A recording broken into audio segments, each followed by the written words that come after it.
जब समुद्री समीर की हम चर्चा करते हैं कि समुद्री समीर कहते किसको हैं, तो समुद्री समीर का एक दूसरा नाम जल समीर भी है। और आसानी से समझने के लिए कि समुद्री समीर को हम आसानी से समझें, ये समझना होगा कि ये समीर जिसको हम हवा भी कहते हैं, ये बहता किधर से किधर है, तो समुद्र से स्थल की ओर। समुद्री समीर जब भी बहता है समुद्र से स्थल की ओर, और यह घटना जो होती है दिन के समय होती है, क्योंकि दिन के समय सूर्य उगते हैं और दिन के समय धरती या समुद्र का जो जल स्तर है वह गर्म होता है। तो दिन के समय स्थल जो है जल की अपेक्षा जल्द गर्म हो जाती है, और जब स्थल जल की अपेक्षा गर्म होती है तो निश्चित रूप से स्थल पर की वायु हल्की होगी, और जब स्थल पर की वायु हल्की होगी तो यह हल्की होके ऊपर उठेगी, और जैसे ही ये स्थल पर की वायु ऊपर उठेगी वो जगह खाली होगा, और उस जगह को भरने के लिए समुद्र के ओर की ठंडी वायु स्थल की ओर तेजी से आएगी।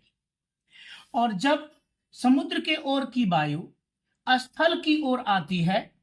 तो इसी हवा को समुद्री समीर कहा जाता है। तो यहां मुख्य रूप से ध्यान ये देना है, मुख्य रूप से अगर ध्यान देने की बात आती है कि हम समुद्री समीर को कैसे याद रखें, तो हम देखेंगे कि समुद्री समीर को याद रखने के लिए समुद्र की वायु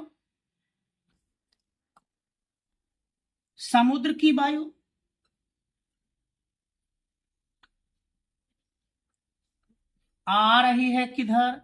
स्थल की ओर, पहला चीज। दूसरा, यह घटना दिन के समय होती है, और तीसरा कि स्थल